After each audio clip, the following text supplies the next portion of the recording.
cannot make money doing shit like that. Mm. And I swear to you that if we had just spent more time and more effort worrying about the customers in the restaurant rather than how much starch is going into the napkins so they could sit higher on the table, the wine bar would probably still be going now. Yeah. Because I look at Rice Boy and we put everything we have into how good the food tastes. Yeah. And we feed 7,500 people a week.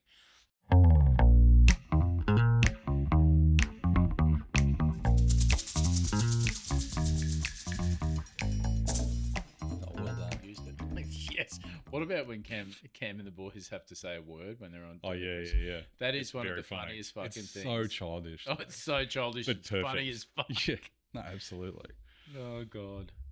What was one of the words they used? Smoko. Yeah, I was going to say they're generally really Australian Yeah, words. the So things that smoko no one one was- else is going to know. People are like, the fuck is he talking? And they're all sitting there with their thongs on as well. I just thought like all the other guys are still in their full gear. With the worst sock tan.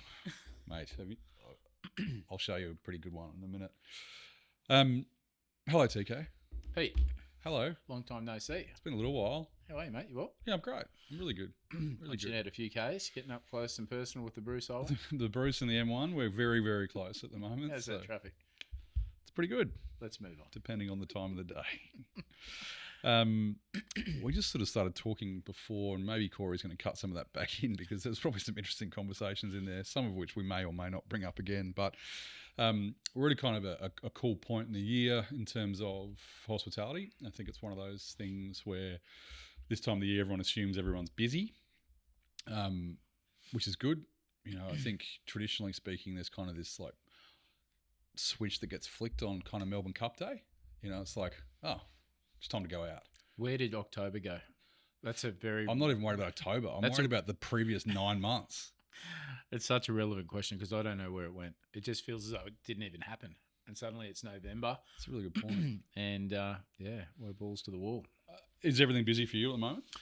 Yes, mate. It usually kicks off, last week of November, first week of December. And we usually recruit really early just so we've got a chance to train up in readiness for the onslaught. But it feels like it's 2 weeks early this year, maybe even earlier, 3 weeks early. Like Rice Boy at this present moment in time has more functions booked and Christmas parties, primarily, sort of work Christmas parties than we ever have been before, and not by a little bit, by a fucking lot. Really? Yeah.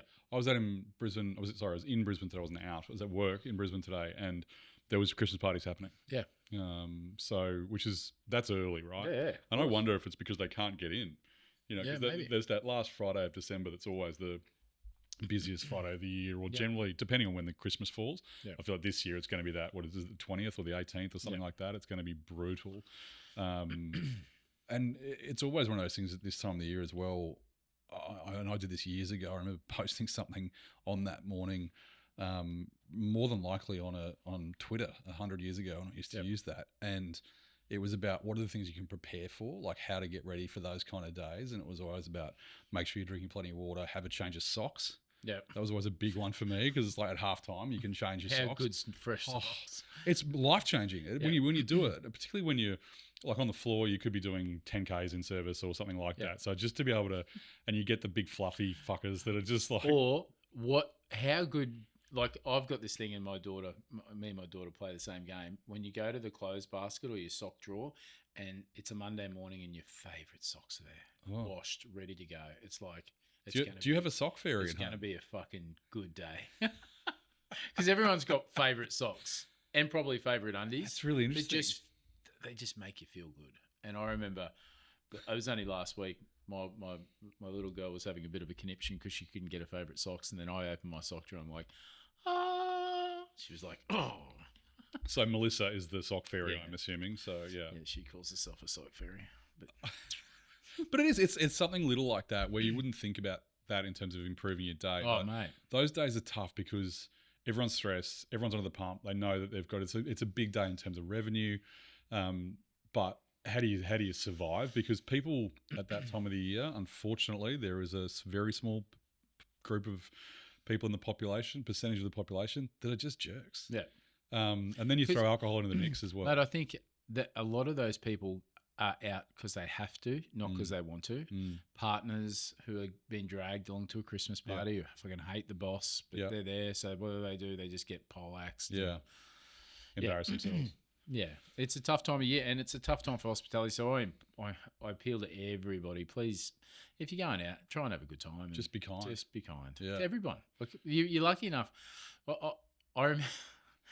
We should actually get Melissa on here to tell some more stories. But I kicked an old person out of my first restaurant once because... What did they do? They were just being fucking assholes. And I'd had enough. And at that particular time, my father was crook. And these people were in their late 70s. Oh, what? Yeah, and they were rude. And it got to the stage where the lady... Because they were waiting for a taxi out the front. And they thought that we hadn't called the taxi company.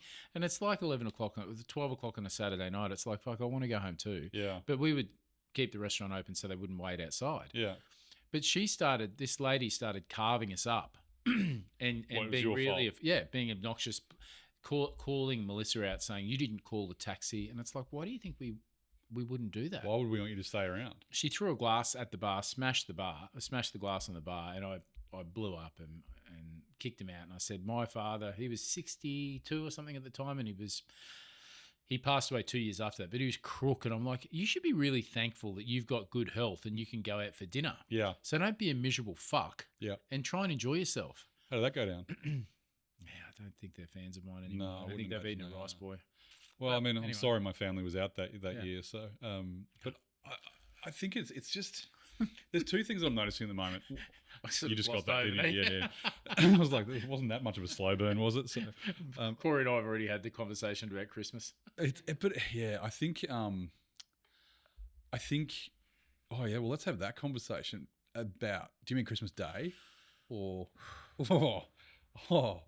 really? Yeah, I need sensing some trauma there. So, but it is an interesting day, and you know, we're trying to sort out. Why do people go batshit crazy at Christmas time? But it's such a pressure cooker of emotions. I think it's a combination of things. I think there's just that general stress of, particularly if you've got family coming, there's that, all of the things that have led up until that point. There's all of the past traumas that you've had at home or with your family or whatever. They all come back to life in some way, shape or form.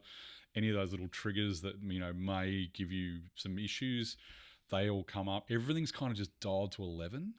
But you know, the one thing that I find fascinating, this is really hard, when you're in hospitality, I don't think people can appreciate what you're going through between the 1st of December and the 1st of February.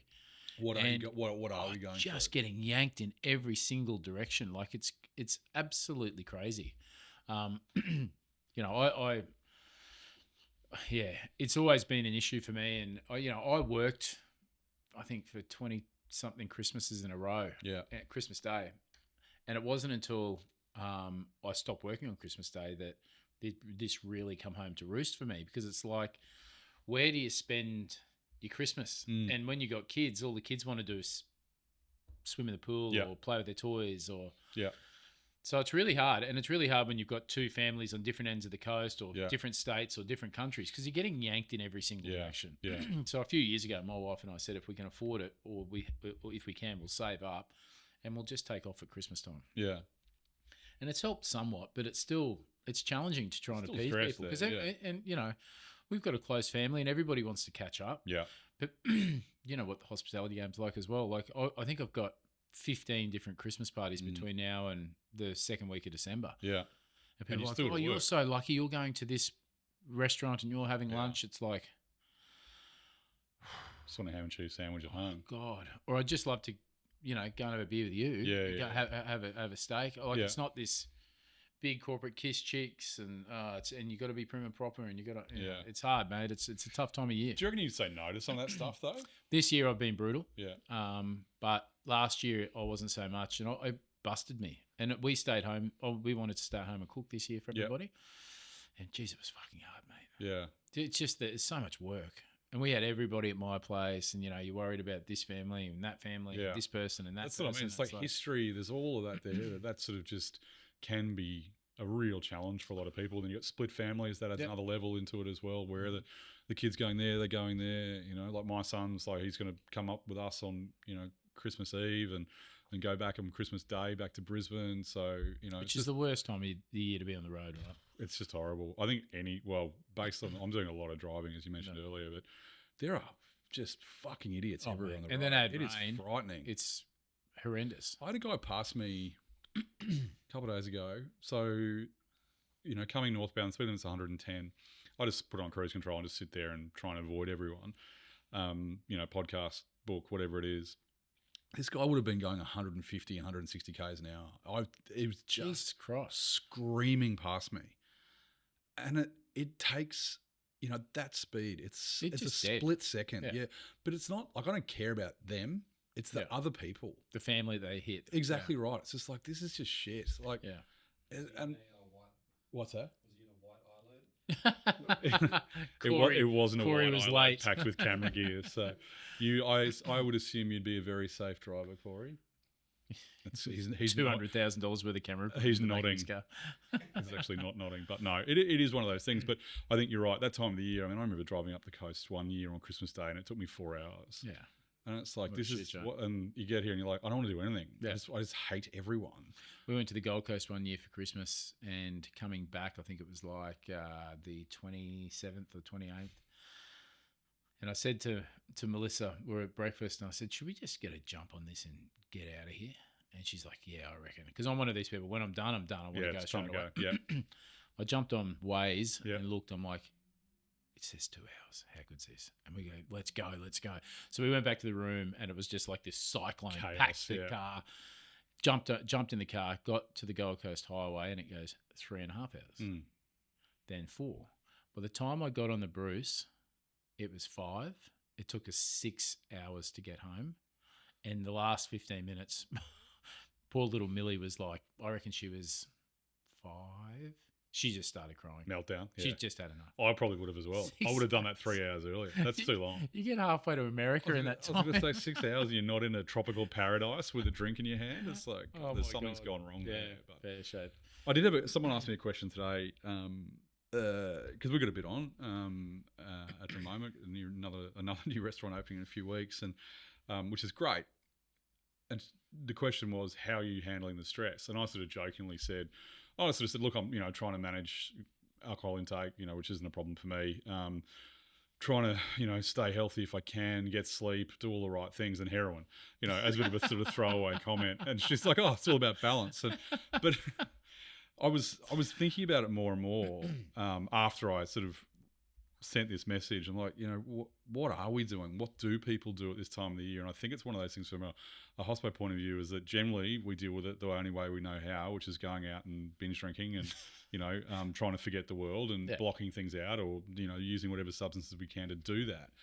But it's also the worst time of the year to do that because then you've got to go back to work and do it all again. Yeah, harder and faster than what you normally do. Absolutely. I know, it's just brutal, man. Just, it really just is. elevated. So my question to you is, what do you do when you get to that point, like this time of the year, or just in general? Survival. But it's like, what are the things that you do that work to just take you down a little bit? Yeah, mate, it's a bit. I want to say it's different for me, but it's not. I guess everyone's got different jobs to do, but I load my mornings up really, really hard, and I try not to book anything in the afternoon, just so I know get to lunchtime and then I've got some breathing space. That way I can get around to the restaurants, make sure I'm speaking to everybody, and just doing general catch-up stuff where if I've got meetings and stuff, I wedge my mornings up pretty hard. Yeah. But, mate, I'm the same as everybody else. Like my sleep, like I was up at 3 last 2 mornings, and it's not... Like up or awake? No, awake, but lying in bed. I'm not going back to sleep. Yeah. And all that is I'm just thinking, we got so much going on at the moment. So you got the wheels spinning? Yeah, so if I wake up, instantly I start thinking. It's over, and... I try really hard, and in particular on the weekends, because I try not to drink too much during the week, and then Friday night I might grab a bottle of wine or have a drink with Melissa. But Aiden's been working both Friday and Saturday nights in the restaurant, so Mel's hasn't been having a drink, so she's going out to pick him up, and she likes. You're not volunteering to go pick him up? I really have been, but she's been really good because she likes it. One, because she listens to a podcast all the way in. Yeah. But then better be this one. She likes, She likes to. She likes that time when she comes home to debrief with him. Yeah, she doesn't get much one-on-one time with him. Yep. Typical 15-year-old. He gets home and just disappears in his room. Grunts and runs. So she really cherishes that 15 minutes to get home, which I think is kind of cool. Yep. But so I've been purposely trying to really ease up on any booze on the weekends. Just have a couple of drinks if I'm going to have one. Yep. And that's kind of helped me rolling into the next week fully refreshed, ready to go. Yeah. So for me being up and awake for 2 mornings in a row at 3 o'clock in the morning, I'm surprisingly okay. And I think that's because I haven't been overindulging on the weekends. The other end. Yeah. So yeah, mate. And I'm just looking forward to getting out of here for a few days at Christmas time. But the kids are winding up at school, and you know what that's like as well. That's super stressful. But, trying to just give all my staff as much info and data and tools that they need to do to get on with it. And my role is just to get them set. Yep. And then just leave them be. Yeah. Get out of their face. Don't ask them for anything. To do their job. Yeah. We're doing a couple of things, doing a couple of Christmas parties for them, getting all the managers together. Yeah. I'm going to do dinner and, so we got a bit on, but and it's an exciting time of year in the restaurant game because of the good food guide. And so I'm going to rail you on this one. You read the article about Ben Shuri? Yeah, I sure did. He's rattling the cage a bit. Oh, look, and I think the thing is, thanks for bringing this up. I think it's, and the reason why I say that is like, there's part of, it's really hard to sort of, I suppose, get my bead on the Good Food Guide or any guide really. And I'm not having a crack at any particular guide or any particular thing at all. It's just, historically speaking, you can look at the data that, chasing hats is like chasing unicorns. You can throw so much money at it and it just doesn't work. And then you sit there and you're like, fuck, we didn't get it. And the disappointment that brings, the stress that it brings. And Ben Shuri from Attica, amazing chef, incredible restaurant, obviously. And a substantially fantastic human being. Absolutely. And looks at things, I suppose, differently than a lot of other people, which that's even better, and cares about his staff, his community, the environment that he's in. And so, and I haven't read his book, and I will be reading it very, very quickly based on some comments that he made this week about what some of those guys sort of did for him, and like not in a good way. What's your view on a guide, but like? Okay, so again, two different points of view. Fuck you for throwing this at me. Well, the thing is, as well, like you don't want to shit can a guide, right? Because it's dangerous, mate. Exactly, and that's the thing. It's a double-edged sword because there is some weight that these people listen to these guys. They read them. I remember my sister used to, when she first moved to Melbourne, that's how they chose where to go, was by the guide, and that's kind of how it used to be. But if you go back and you look at the history of Michelin, and that had nothing to do with food. It was about driving. And they wanted people out driving. They wanted them to go that distance to that little one Michelin star in the middle of nowhere because that meant they were using the rubber on their tyres, which means they had to get new tyres. So it was a marketing exercise. Clever as shit. But it's also one of those things where, and again, in the world that I live in right now, those guides do kind of matter a little bit because people do pay attention to them. So we've got to be mindful of them. But it's also, you don't have to suckle at the teat. And I think that's the thing where it's like, are we, and some of the people that have been in that side of the industry have, been some really interesting characters. And I think that's the thing. It's like, and Ben mentioned this in his post a few days ago, was talking about a reviewer, I think it was a reviewer, it might've been the head of the guide, but I think it was a reviewer said that said that they, I'm not sure if it was male or female or other, that they thought they were part of the entertainment industry, or that they sit outside of the hospitality industry. It's like, that's the bit where I feel a bit icky about. Like, well, then if you're not in it, then fuck off.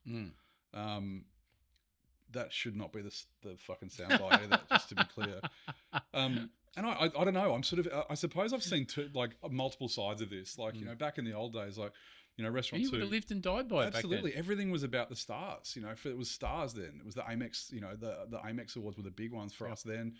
You know, and we had 2 red stars, which was just unheard of. You know, in Brisbane, there's probably 2 or 3 of us, I think, maybe at that point in time. You know, one year in one guide of some kind, we won Best Modern Australian Restaurant in Australia. And it was just like, what did it mean to us? It didn't mean much really initially, but the pickup of trade and the expectations that come with those kind of awards, they have an impact. Yeah. And so, you know, it's one of those things. It's like it's like anything else. Getting them is not necessarily the hardest bit. It's maintaining them. Yeah, that is the thing. So I respect anyone that has done that, and that if that's their business model, that's what they want to do. All power to you. And you see, you know, great chefs all over the world that have retained their 3 Michelin stars for X amount of years, and it's like that's hard. It's hard, but at what cost? Did you see a few years ago, Thomas Keller? He lost I think it's a star in the New York Times. Yeah, they've got their little sort of florets. Mate, and he got properly fucking shit canned. Like they referenced the soup to dishwater. Delicious. No, I've been fortunate enough to dine at Per Se. Yeah, me too. I didn't have dishwater. It's so personal. Like and Thomas Keller's reaction. And people ask me, is there one person? I think we might have talked about it before, yeah. And he's such a gentleman. He handled that with so much dignity and class, and basically said, you know, it's, you know, basically sorry that was your opinion on it. Of it. We hope we'll do better next time you come in. Yeah, and that's, I think, and I suppose part of what, you know, Ben was saying in his post, talking about, you know, the community and his staff and his suppliers and all that kind of thing, how much they mean to him. They're the people that really matter. Yeah. The ones that are coming and actually paying their own dollar to buy that food and to have that experience. They're the ones that actually matter, I think. And that's just general in all restaurants. Yeah. But then, then we go from that, then we go on to Google reviews, Yelp, all that kind of stuff. And this is a can of worms that we probably need to not maybe open tonight. But there's an element of that. And I remember a chef that we both know from Noosa, who's no longer working in the industry, once sort of saying, I remember asking him in a group full of people, I said, what do you think about the reviews of Hey, Dave? Yeah. Am I guessing right? 100%. And I said to him, the question was, I said, you know, what do you do when you read your reviews? And he said, I don't fucking read them. Yeah, so I'm the same. And I've never read one. It's like, okay, so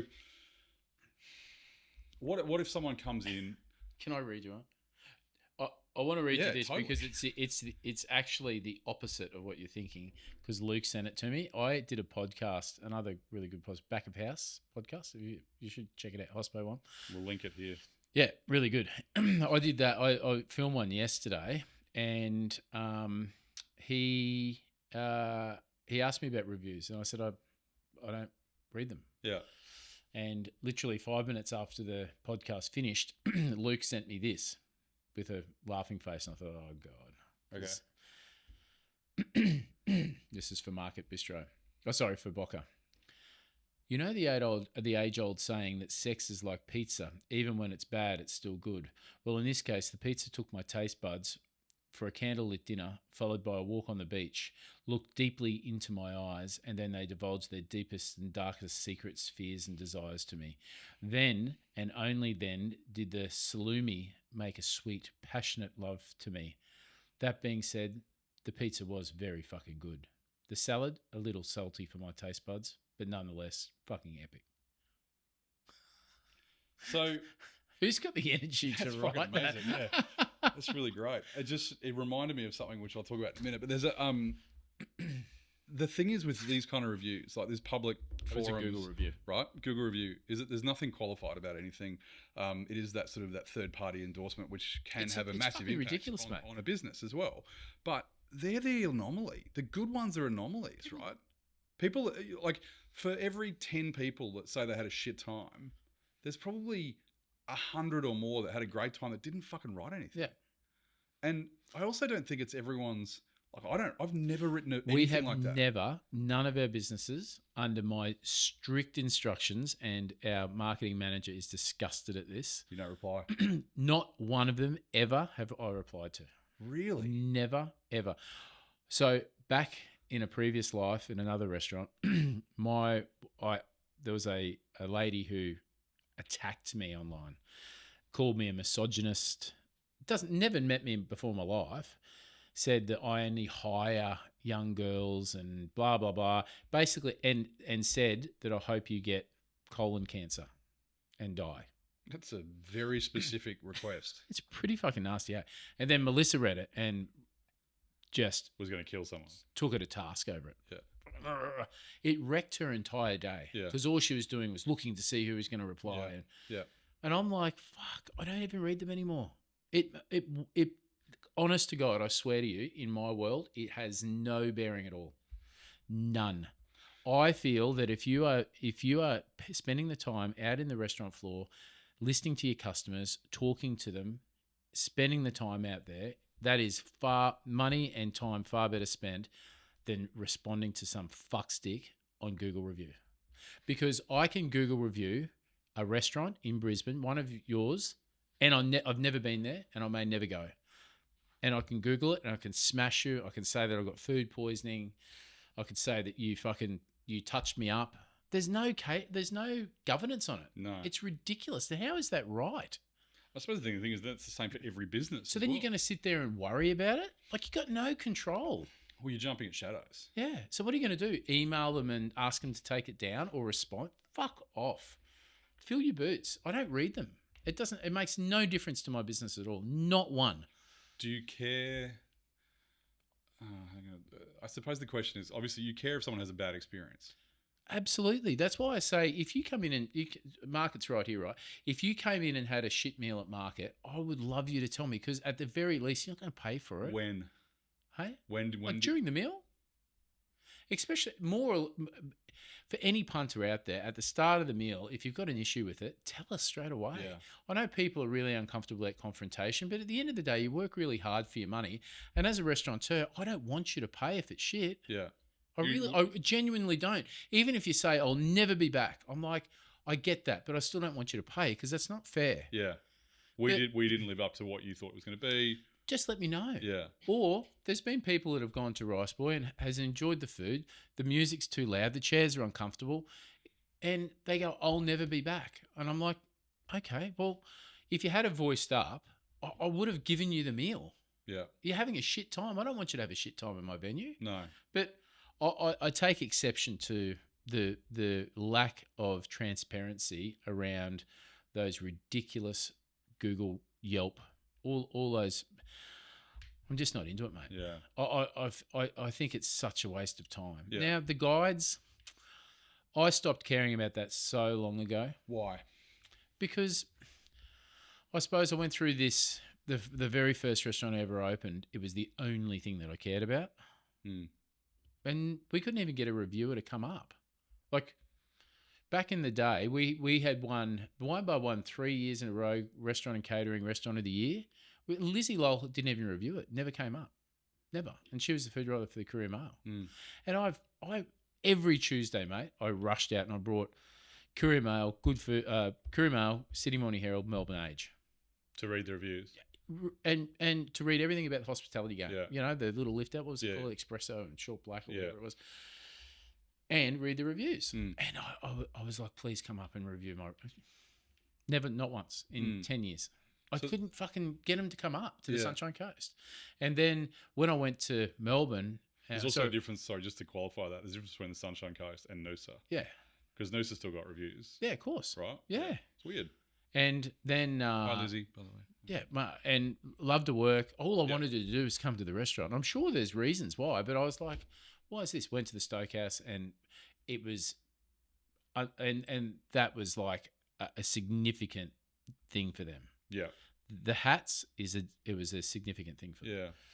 And I get that because all you got to do is look at the Van Handels restaurant portfolio back then, Circa the Prince, Stokehouse Melbourne, downstairs Stoke. Like it was just this fucking wow.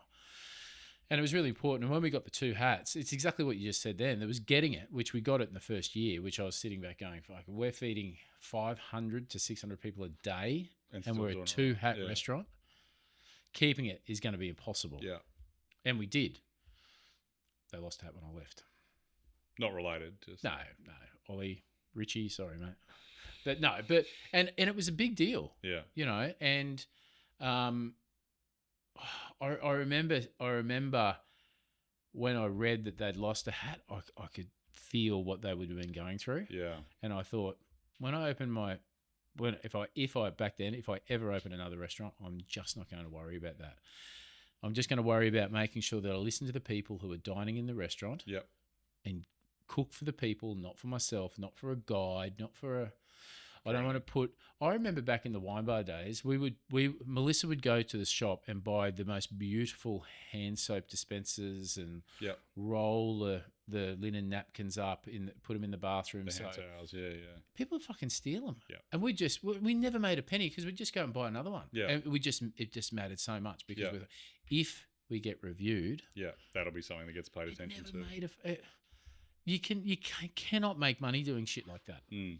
And I swear to you that if we had just spent more time and more effort worrying about the customers in the restaurant rather than how much starch is going into the napkins so they could sit higher on the table, the wine bar would probably still be going now. Yeah. Because I look at Rice Boy and we put everything we have into how good the food tastes. Yeah. And we feed 7,500 people a week. The same at Market Bistro. Is it that many people? It's a lot, mate. Like it's Jesus Christ. I walked into the cold room today there and I was like, oh my God. So much food in there. But I mean, I think you can get lost in it. Yeah. And it's a slippery slope when you start caring more about a publication than the people who are going in there and eating. Yeah. Because there will be a shitload of people that are eating in all those restaurants, and all the restaurants that you're working at the moment who've never even heard of the Good Food Guide or never even heard of that. There's a lot of people that live and die by it still. Like, I enjoy reading it, but I'm not. Our businesses are not controlled by that anymore. And to be honest with you, it's really refreshing. I remember having a conversation with someone, a restaurateur in Melbourne, saying that they'd stopped basically chasing hats. Yep. And they went from 2 to 1 to none. And they were saying that when they got to none, they made more money than it ever made. Yep. Because they started focusing on exactly what you just said, the people, the food, and not worrying about the rolled up linen, all those little things that people think you need to do as well. And I think it's also just the framing of, like, still there's some of those guides, we have no idea what they're looking at. Yeah. And no, I've got to be careful. Very, very good. A good. Fucking hate the fact that I have to censor myself, but I do. You have to, mate, and that's part of the appeal for me, because I don't need it. I don't want to. It's liberating for me. But I had a good friend that owns a restaurant on the Sunshine Coast. I'm not even going to say where because it's quite famous. And a good friend of mine was a chef there. And he took it from this monstrously successful, feeding 1 million people a week, can't get a table, to it got a chef's hat. The very first time it got a chef's hat. And they're doing half the amount of people. Mm. And I remember speaking to the owner of that restaurant, and I said, how's it going, mate? And he goes, yeah, fucking great. I said, oh, mate, congratulations on the chef's hat. And he goes, that chef's hat cost me $260,000 and I can't even fucking wear it. Mm. And I'm like, oh my God. So over $250,000 less in profit, but they got the chef's hat. And he referenced it to, he can't even put a hat that he's paid for and paid over $250,000. He can't even put it on his fucking head. But they got the hat. So they fucked the chef off. So then the question is it worth it? Yeah. I don't know. I can't answer that. Mate, I don't, and there's clearly there's a bunch of people out there that are hugely successful with Michelin stars and hats and all the rest of it. And, it's fantastic. But for me, I just want to focus on the people that are in the restaurant, not a publication, or I want to focus on the people in the restaurant and not a fucking review by some faceless arsehole on a website. I think that's the truth of it. We should probably get someone on here from one of the guys. I think that'd be an interesting thing to sort of see how they see. Or a marketing person who lives and dies by respond to every single review. Well, I've worked in businesses where that was part of my metric, was I had to respond to every single review, and hotels are massive for it, right? And because it matters, like it really does matter certainly for accommodation venues. Sheraton had a KPI on, it was hours that they had to respond on TripAdvisor. Yeah. And they had, I want to say it was in New York. They had I think it was Blackstone. I can't remember. It was one of the big companies that own Sheraton. Yeah. They had a team of people, and that's what they was their recruited job. for them. Yeah. Well, I think for inbound tourism, it's a big thing because people that aren't in the country want to know things. And so what's the trusted thing? It's like TripAdvisor is the thing. And I get that completely, more so for accommodation, but it's the restaurant stuff where, because I don't know, it feels like accommodation is more clear cut. Yeah. It's like, was the bed soft? Was the bed hard? Were the pillows soft? Were the pillows hard? Was there a minibar? Did they welcome me? Did they do all those things? And it's like, there's certain... And what you think is good and what I think is good is two completely different things. Absolutely. But I don't know whether the episode's aired where you read a review out for Market Bistro, and it's slated us, and it said that it was being run by teenagers. Has that been aired yet? Yeah, and they had volleys with holes in them. Oh, that's right. Yeah, it's like there's not fucking 15-year-old. We don't have a 15. The only 15-year-old working in there's my son, and he's in the kitchen washing dishes. Like, it's not like that's bullshit. Yeah, it's just that's the thing. I think there's, like you said, there's no qualifications required to post a Google review, and there's part of that. It's like, oh, it's kind of cool, I suppose, but is it? And it's that same thing where it can affect people's livelihood. Yeah. My bigger concern is that it affects people's mental health. It does, and a lot of businesses, and this is, I reckon it. I only speak about mine because it's only the one that I know. But there's a lot of businesses out there that they worry so much about their competition that they would rather try and shit can them and hurt them that way than just be better. Yeah. Now I've got a saying that I say all the time, and it's don't be bitter, just be better. Yeah. But a lot of businesses out there might have a tyre shop here and there might be 2 tyre shops down the road. So they'll put all their energy into checking their prices and slating them online. And instead of going, we're going to provide the best service. We're going to provide cold water if you're waiting for a wheel alignment. We'll, concentrate on the people that are coming into your business. And if you do that. Well, because they'll do the work for you. That's what I mean. Yeah. Anyway, I find the whole review thing, it's really fascinating, and it is a slippery slope. And the mental health thing, like I read that article about Ben Shira, I felt really fucking sorry for him. Like, kudos to him, mate. He has shown some massive balls because he's been at the top of the pecking order of the food industry in Australia for so many years. Yeah. And I couldn't even tell you how many people I know that have worked there and have got nothing but unbelievable things to say. Same. And I've eaten there a couple of times, and it is world class. Yeah. He doesn't need to be told he's good by anybody. No. And I think that's the point. It's like, I'm not looking for your approval. Yeah. And he's shown so much courage coming out and doing that because it could go one or two ways for him. Yeah. And there's 700 or something comments on that post as of today. Yeah, right. It's just like, I think, the engagement would be off the chain. Yeah, and my what I would plead with people is, I'm looking for. I've asked my family for the book for Christmas as a Christmas present for me. I'm really looking forward to reading it, but go in there and fucking test it for yourself. Don't read it out of a book. Yep. Don't read it out of a guide. Get in there and have a go because it is one of the most unbelievable dining experiences. It's one of the best in the world, and it has been for years and years and years. Yeah, and I look at the courage that he's shown by putting himself out there, and you can't help but tip your hat to him. 100%. No, I definitely agree with that.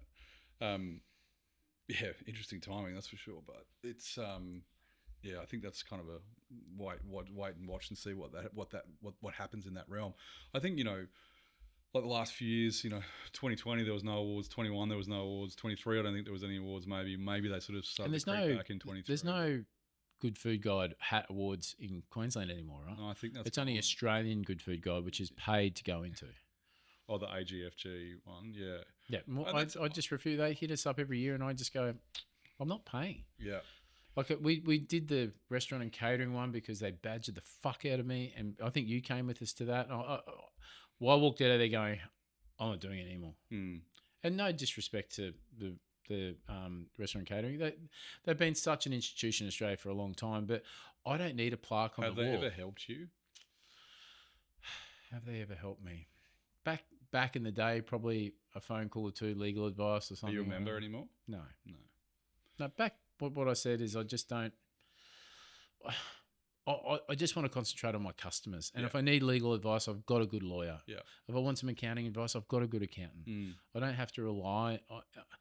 And it's not cheap. No, it's also different sized businesses as well, right? If you're a little bit smaller or really small, then maybe there is some value there. But yeah, certainly, I know a lot of people that have been in and out and no longer in, or have been in and out and in and out, whatever it may be, depending on their circumstances. But it's also it's almost like wine shows. There's like so many of these fucking things. It's like they've consolidated a lot over the last few years, which is a good thing. So you've got your capital city wine shows, and you've got some regionals that are really good, and some of the like super quirky ones are sort of starting to fade out a little bit.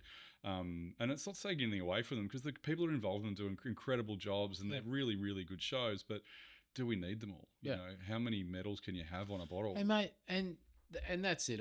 When you go out for a barbecue with your friends, and you've got a couple of people there that aren't whinies, but they know that you are, so they go to Dan's and they just pick the bottle of wine with the most gold medals on the label. Yeah, no free ads, but yeah. But it's like fucking all of the a lot of the fantastic wine I've ever drank, there's no fucking gold labels on it. No. You know what I mean? But then also the other side of that is like there's a couple of great wines in this country that have got fucking labels, like gold labels all over them. Yeah. Tyrrell's Vat 1 is like, my God, you can hardly see the label anymore. Yeah. They've got so many fucking medals on that thing, which is great, and it deserves every single medal as well. Yeah. And it's almost a joke now, which is, I think it's like, hey Chris, hey Jane, love you guys. But it's one of those things where. I was at a friend's place at the Gold Coast this week, or it might have been last week. Anyway, it's all blending into one. But there was a bottle that was there, I think, that had a few labels on it. It was like, that's how I choose my wine. It's like, no one's joking about that either. Like, how good's Vat 47? I haven't had that in years, and I had lunch with some friends at market, and they went into the bottle shop and got a bottle of that. I'm like, good choice. I haven't had that in years. Fuck, it was good. We're just actually putting the Vat. HVD Sam on it at Rickshaw's, so that'll be pretty tasty with a couple of bug rolls, I think. So you asked me about my time of year and how it's getting busier. Rickshaws can't get any busier. It's a bit like rice, but how is that possible? You throw an extra fucking 4 seats in there or something. Extra half an hour. So there's extra half an hour. Just trade longer. Yeah, exactly. So basically, yes, chef. Yeah, it's just like and that's pretty much all it can do, because there is a finite amount of hours in the day. But yeah, there's an extension of lunch service starts at 11 now rather than 11:30. So I remember when that joint was vacant and they couldn't get it leased. It's phenomenal, isn't it? Everybody was like, "Oh, fucking nobody's ever going to lease that. It floods like twice a year." It's only 4 times, I think, so far. So not this year, but when it did, the waves were breaking into the fucking dining room. Yeah, the images are quite something. It's crazy. Yeah. But what an institution. Now, so. Yeah, look, I'm really fortunate to just help a little bit if I can in that business. But reservation down there. Fuck off. Can't help. But I don't. There's some days I can't get a reservation in there. So there's some days some of the owners can't get reservations in there. So it's like jumping the queue at Rice Boy. It never happens ever. Just line up. Like fucking get takeaway. But yeah, look, it does. It's just the extra bit of service helps in terms of time. Yeah. It's also just trying to facilitate those quicker turns on tables as well. They do any functions? Yeah, not a lot. Just costs you $400,000. It's not worth it. Fucking function. Yeah, I mean, they do some weddings there and things like that, like full bookouts. Yeah, can happen. I bet you they only send out a finite amount of invitations if you're having your wedding at Rickshaws, because nobody's ever saying no. Yeah, exactly. Exactly. Every single person's like, yeah, absolutely. It comes with a bug roll and something else. But yeah, look, it does get busier. It has to, because there's just more people. Yeah, everyone wants to be there, which is great. It's as I said, for me, I feel really fortunate to be involved in that business in a very, very, very minor part. But we've got a great team down there, and the guys know what they're doing. So it's like it's just pros, and it's one of those things where that just makes such a difference, because you can turn it up a notch if you have to, if everyone's good. So you're just in the throes of writing wine list after wine list after wine list. Well, we've just opened Central in Brisbane. Yep. We've got a new venue, which has to be one of the sexiest dining rooms. It's a pretty cool Australia's spot. ever seen. It's a pretty cool. I can't wait to dine there. It is when, because I saw it as a shell, and then you sort of see it sort of come to life, and then. Now it's like, I mean, even though I was in there for lunch today, in there around lunch today, and the restaurant was full, and it's just got such a great feel to it. Yeah, good. But it's that one comment, because it's subterranean. So we walk down the stairs and you come through sort of the curtains, and you're like, what the hell is happening here? So it's a real impact as soon as you get in there. So that's good. So yeah, look, Central's, it's a big list, and it's 40 wines by the glass. You're trying some interesting stuff. What's any standouts that you? Well, we're having, tell you what's going on right there is some Chinese stuff. So some wine from northern China, which is great. So never in my life have I tried that. I didn't even know that. Super interesting. Yeah, up near the Gobi Desert. So there's the Wuhan Valley. There's a couple of different regions up there. Ningxia, which is it's not. Oh, I did say Wuhan. It's not Wuhan Valley. It's not. It's the province of Wuhan in China. It's God. Sorry, I'm still. It's pretty barren when you're getting out. It's a desert. It's like near the Gobi Desert, so it's like big diurnal shifts, big daytime temperature. A little bit like. Nighttime. Fuck, I hope we get that audio. That could be the soundbite. We might need to cut that out. It's a bit like South Africa. No, nothing like South Africa. What do you mean? Like how it's, and I've only ever seen pictures of the wineries in South Africa, but it feels like it's bordering on a desert. Oh no, it's literally bordering on a desert. That's the thing. But it's high altitude as well. Okay. So, good daytime, nighttime temperature variation, high acid retention. Some of the ones the ones that we've got in the venue are really interesting. There's some stuff out there. It's like varietals. Yeah, so we've got a Chardonnay, we've got a Skinsy Chardonnay, which is super interesting. What's Skinsy mean? Like it's the white wine sits on skins, so it turns into like an amber color and gets quite textural and really super old school way of making wines. Like the natty kids all love it. So it's like that. Yeah, it's a kooky wine. Yeah. I actually saw it in a glass today at Central, and I said to Shirali, our som there, I was like, "What is that?" And she's like, "That's the it's called tangerine," and I was like, "That looks like mud." Like you couldn't see through it. It's completely opaque. It was turbid. I was like, what, "Is that the bottom of the bottle?" She's like, "No, that's just what it is." I was like, "Oh," but it is. It's an interesting sort of style. But those were put on for fun as well, just to show people there's some stuff there. Cabernet Garnished is the one that they do quite a bit of in that part of the world. So which is basically Carmenere. So sort of because they buy a shitload of Australian wines, right? The Chinese. They did, yeah. I mean, it's starting to pick up again now, but there's still a lot of rejected export orders that are around in this country. I saw some numbers recently on some bulk wine that you can get, and it's just frightening how much wine is sitting in tank. Really? Oh, unbelievable! But all over Australia, or particular areas? All over, yeah, all over. Every variety just sitting there ready to go. Because, mate, it's funny the good vineyards that everybody knows about. The allocations are fucking tiny. Yeah, yes and no. Super high end, those things that everyone wants. Yeah, they're fucking tiny. I'm just thinking, fucking who stitched me up? Don't say it, because you'll never get it again. You'll never get it again. I don't think you will anyway. But there's those things that they're always going to sell, right? Yep. So there's no issues there. What I'm starting to see is people not taking allocations. Right. So they might have been offered 3 dozen of something, and they go, "I'll take one." Yeah. I was offered something recently by someone where it wasn't really an allocation. It was like, "Oh, I might be able to get you some," and I got the shits with this, and I was like, "You can or you can't. Let's not fuck around within the middle. Yeah. Can you get me it or not? Because I don't want to play. I only want to deal in absolutes when it comes to buying wine." And it was like, "Oh, it will be available now, but next week maybe not so much." That offer's just come out again. So it's like people are not taking certain things. So that's probably, and this is seriously good quality booze. Not cheap, not super expensive, but things that, you'd like to have on wine lists and will sell, but I'm not going to cry if I don't have it on a list. Yeah. So that's something that I'm very conscious of at the moment, is that people are maybe not taking their allocations as much. Right. Particularly certain styles, like all the Bs, like Burgundy, Barolo, Bordeaux. Those three things certainly look like they're getting a little bit easier.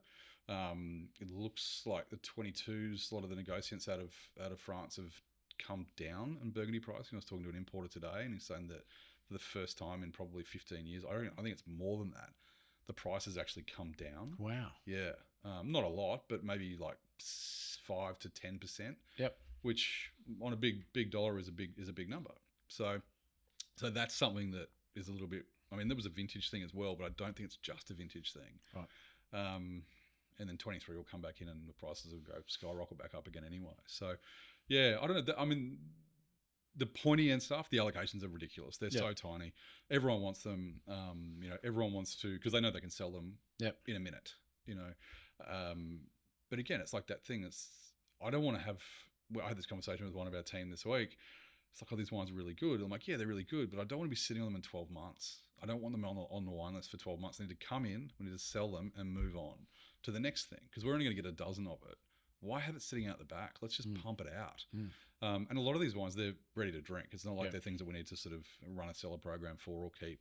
I'm talking, particularly certain varieties that just are ready to rock and roll. So that's something that we're sort of conscious about as well. Is, cash flow is king. So it's like, if I can get a small allocation of something, sell it, and then pay for it.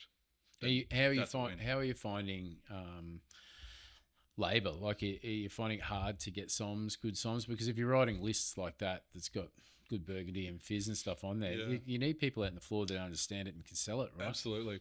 You get somebody ordering a $2,000 bottle of Burgundy, you want to fucking hope that somebody's there to open it and treat it properly. Yeah, absolutely. And that's really important for us. And we're seeing those things are still ticking, not crazy, but they do happen from time to time. So we need to be ready for that. Got to have the right glassware, got to make sure it's served at the right temperature, all of those things. That's what those buyers care about. Yep.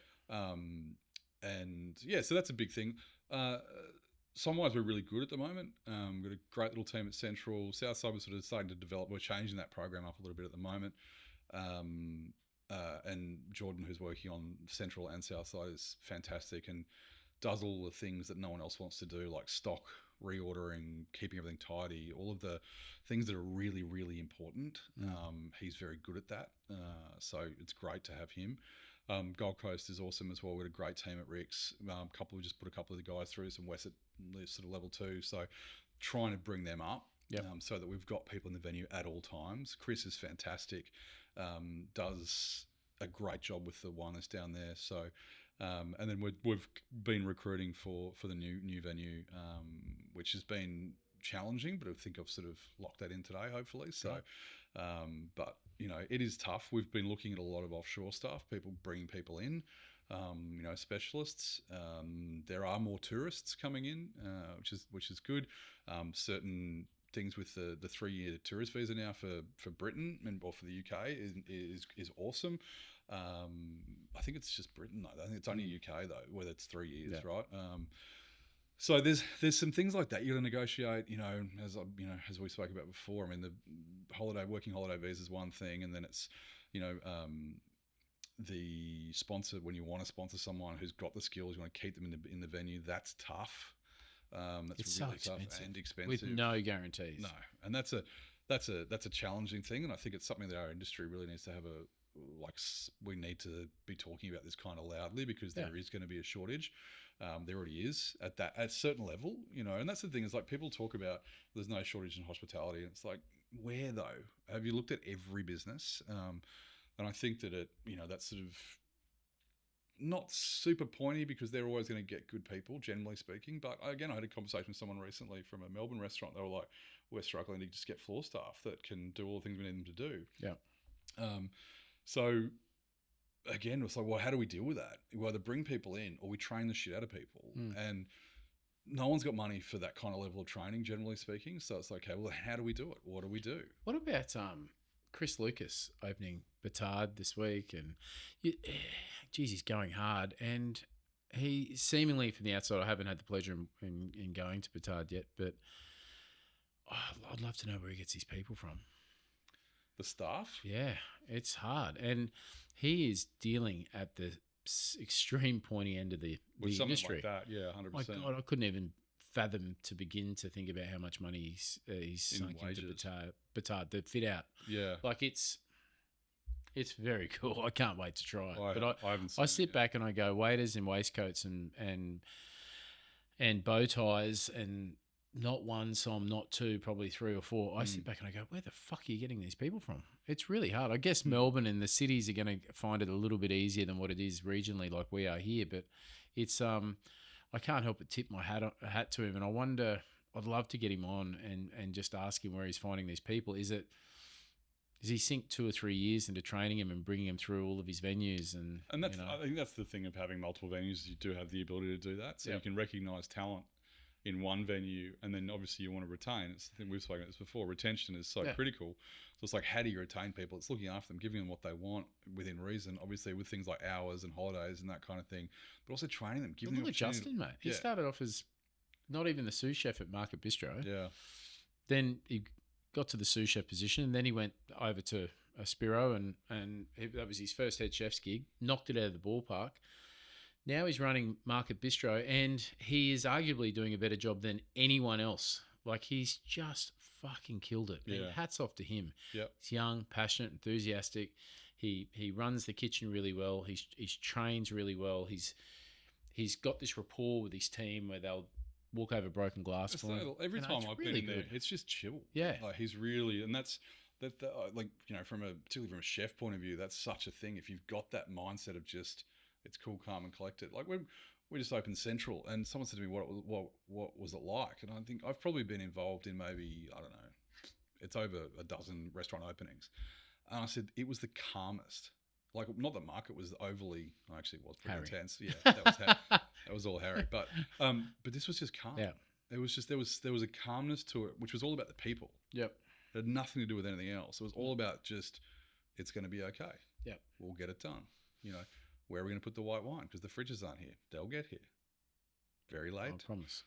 Very, very quickly. We need to get them cold, but they got We'll there. get some Eskies from Bunnings. Correct. There's always a solution to it, I suppose. But there's something to be said about that kind of demeanour in our industry and how useful it can be in those kind of situations. But it's also one of those things where hopefully it's becoming less rare than it used to be as well, where it was all, and you know, we've had plenty of chefs on here that have talked about the old days, and you know, Faz has got plenty of stories about throwing microwaves at people and that kind of stuff. But I think part of that is, again, this generational change of chefs coming through that haven't had to deal with that necessarily, so they don't have to, the peaks and troughs are less. And I think that's good for everyone. And they don't have to wear that shit like a badge of honour, because it's not like that. No. But we had a real purple patch with staff going back a few months ago, and it's just started to dry up again now. And I know that everybody's recruiting for Christmas, but I've found over the last few years, we're usually really early to start recruiting for Christmas, because people like don't. When? Like, November is early because it doesn't really kick off on the coast. We'll go through this flutter of Christmas parties, but all the tourists arrive on the 26th of December. January, Like Boxing Day, it is game on. Yeah. It's like somebody fucking drops the checkered flag. Like it's on. The bus arrives. But so we go early in the hope that we can get them, train them, and keep them. So they're ready to go when... Yeah, and this year it's been tough. You know, we're in a pretty good place now, but it hasn't been easy. Just finding them? Just finding them. Yeah. You know, especially when you've got a couple of restaurants that require people with some experience. Yeah. They need to know their way around a wine list. They need to know their way around a table. Yeah.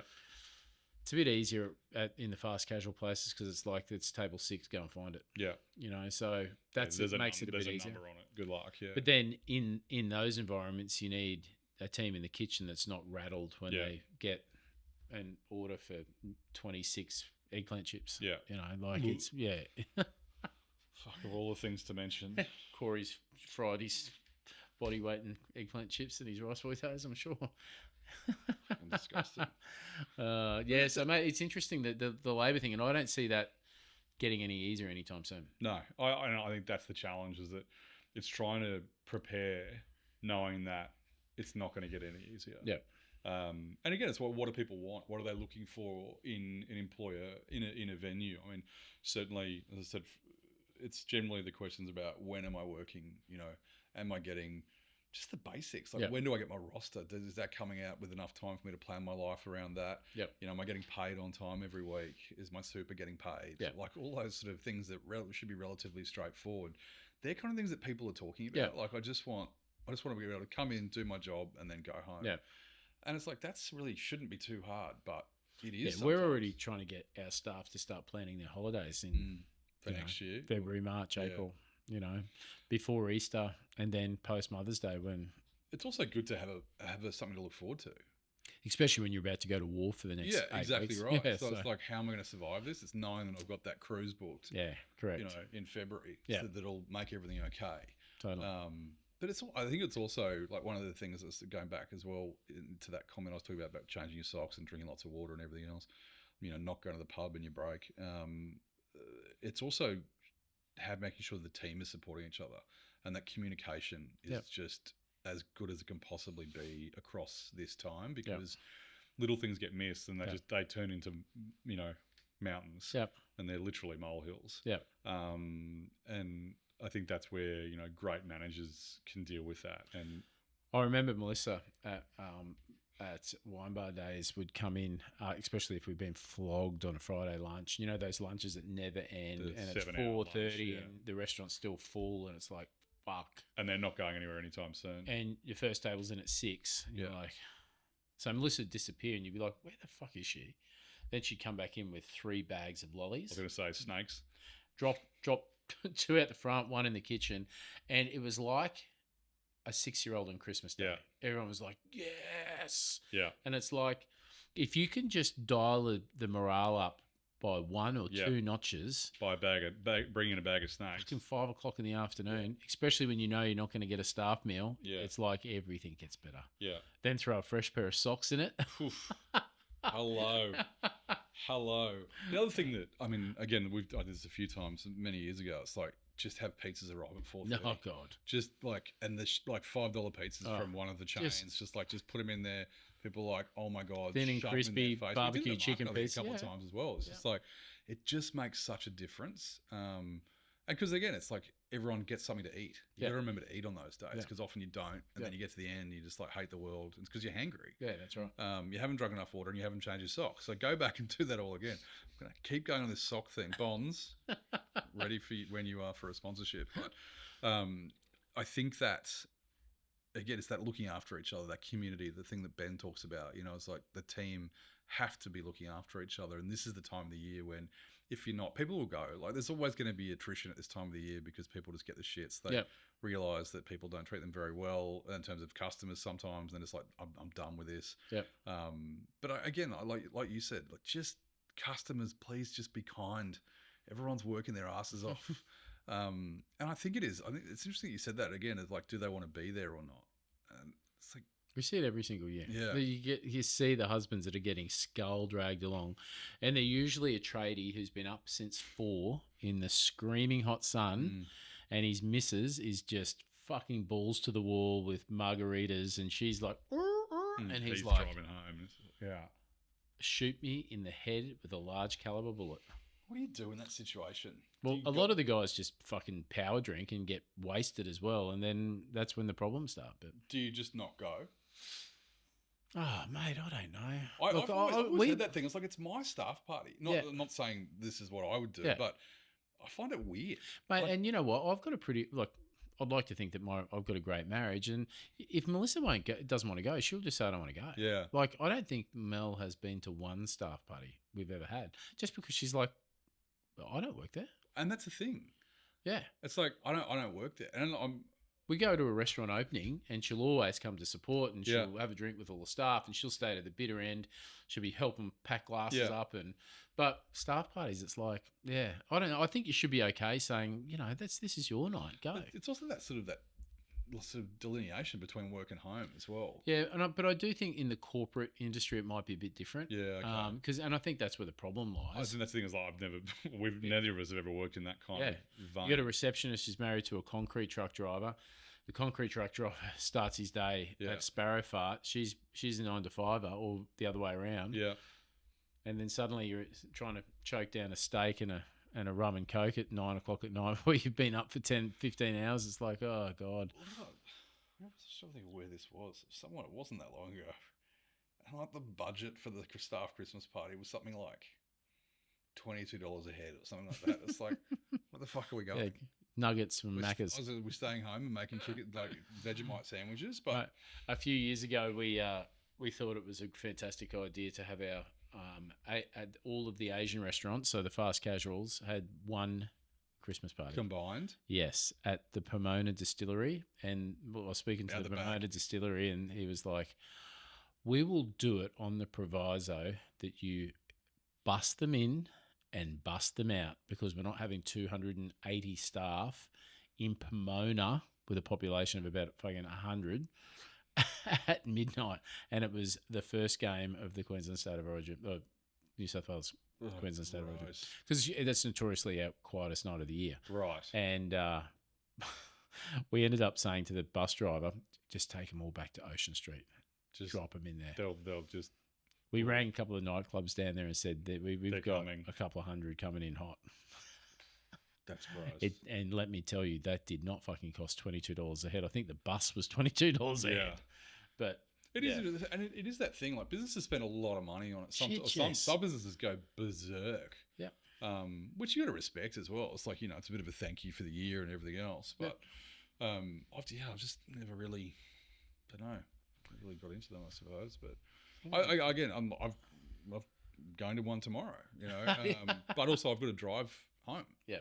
Because it's a long way from my house to where I'm sort of based. So I'm not going to go on there and, punch 1,000 beers. And because the other thing is, it's like, I'll tell you what's killing me at the moment. It's like, if you're just trying to get a hotel in Brisbane for under $300 a night, just to be clear, is insanely hard. Yeah.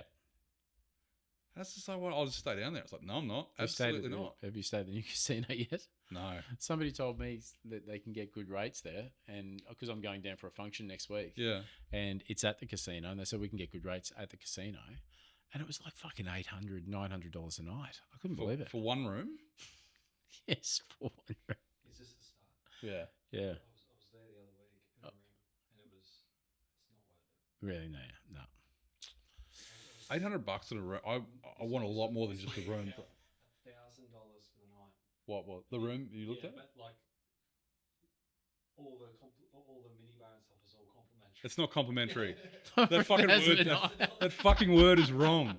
That's the thing, though. Everyone's like, "This is free." It's like, oh, sure it is. Peak Lodge for $1,300 a night and drink my body weight in French champagne. And that's the thing. That's normally inclusive. I'll roll into that joint and they go, go to Warwick and get another carton. As soon as your booking comes in, this big red siren comes up. It's like order another 24 bottles of bloody Tattinger or whatever it is. So, yeah, I think it is funny though, but that wording is so critical. Yeah. Because people go, oh, it's $1,000 but no problem. The minibar's included. Yeah. And it's like, how much minibar can you actually have? Mind you, I didn't pay for the room. I was just drinking the minibar. Well done, Corey. Well done. Make the most of it. Minibars, just had a flashback to the Standard in LA. Their minibar there was a basket and it was full. But it had like half bottles of Patron, half bottles of seriously great piss. There was like maps of LA. I feel like there was like a speaker in there that you could buy. There was like all of this shit. It was like, this is amazing. But it's a gazillion dollars to have anything in there. When I took the job at the Sheraton Noosa, I made a point of going, minibar is going to be my thing. And it was so fucking good. We had Byron Bay cookies when they first started. Oh, so we good. had Valrhona chocolate. There was no Kit Kats. There was none of that shit. We went all. How many minibar Kit Kats do you reckon you've eaten in your life? I reckon I've eaten 100.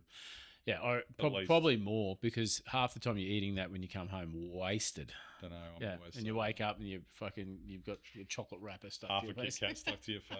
Chocolate all over you. You looked as though you shat the bed.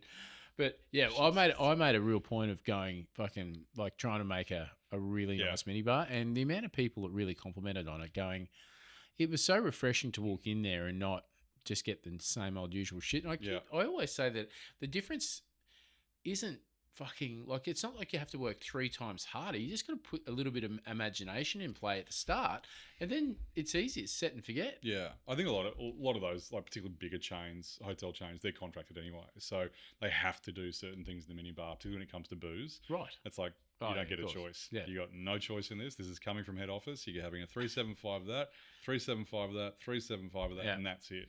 Yeah. I'll tell you, probably one of the best minibars. We did get a phone call from Coca-Cola. There we go. I set the minibar. Yeah.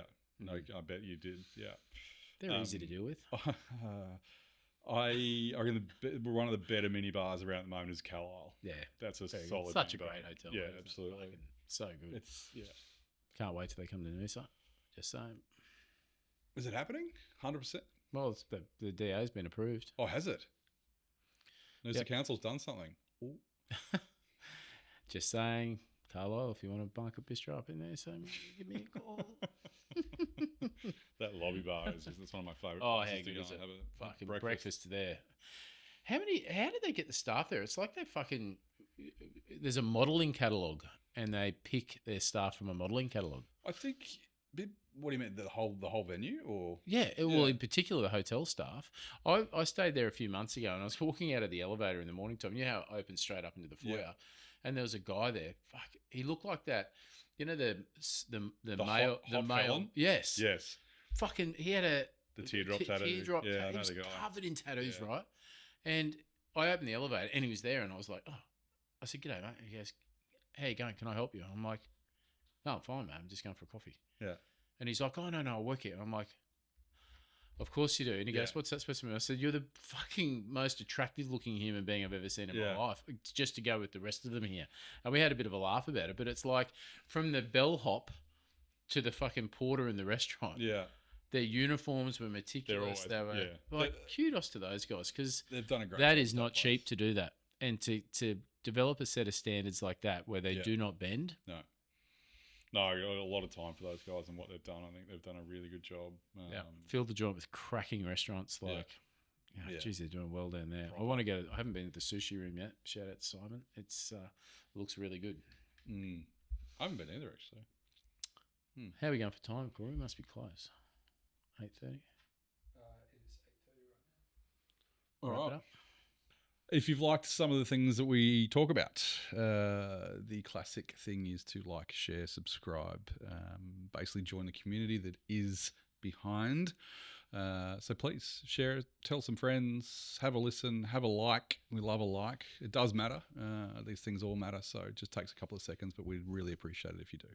And also, we've had more and more people firing questions back at us, which I think that's really cool. Yep. It means somebody's listening. But if you've got any questions, be it good, bad, or indifferent, just reach out and ask us, because there's no stupid questions. Yeah. Like I think I've responded to 3 or 4 of them this week, and they've been really good, really interesting questions to answer. So don't be afraid to ask. Yep. Just send them all to tony@behindpodcast.com.au. So I can forward them to Peter at Behind Podcast, who will forward them to Corey at Beyond Podcast. Who will then pass them on to Ash. Thanks, Pete. Thanks. Thanks, Corey.